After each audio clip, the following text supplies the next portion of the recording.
Kwa majina naitwa Dr. Karen Rose Rwakatare, ni mbunge wa jimbo la Mlimba na pia ni mshirika wa kanisa hili la Mlima wa Moto.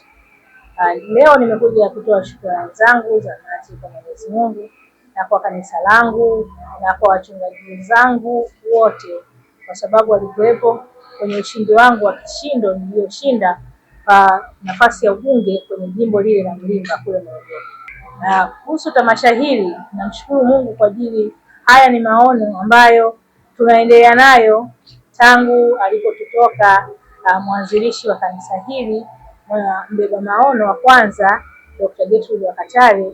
Hili ni moja ya tamasha ambalo alikuwa akiendeleza la Anza Mwaka na Bwana. Anza Mwaka na Bwana ni kwamba tunayasahau yote yale yaliyopita ya mwaka jana na ya miaka iliyopita, tunaanza upya. Tunaanza upya na Bwana kwenye mwaka huu mpya wa 2026.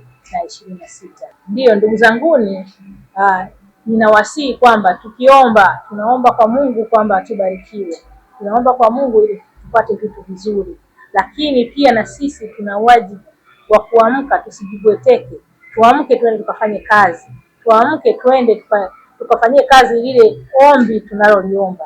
Ukiangalia ni kwamba Mwenyezi Mungu anabariki kile unachokiomba na kile unachokifanyia kazi.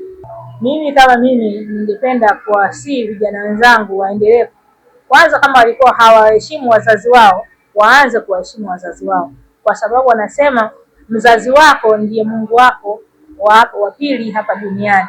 Wao nawaomba jamani, tuwaheshimu wazazi wetu, sio bali tu wazazi wetu, pia tuwaheshimu wakubwa zetu, na pia tuheshimu mamlaka ambayo ndio imewekwa kwenye mamlaka na Mwenyezi Mungu. Naitwa Mchungaji Samuel Hilary kutoka hapa Mlima wa Moto, na nizungumze kidogo kuhusu kongamano hili linaloendelea mahali hapa. Kongamano hili lina theme ya kuchimbua visima. Tunaposema kuchimbua visima, manake ni mambo yale ya tamaduni, mambo yale ambayo yamekuwa ni zingatio katika taifa, kwamba kuna vitu ambavyo ni kama hazina ya taifa, tamaduni zetu, heshima zetu, mwendo wetu.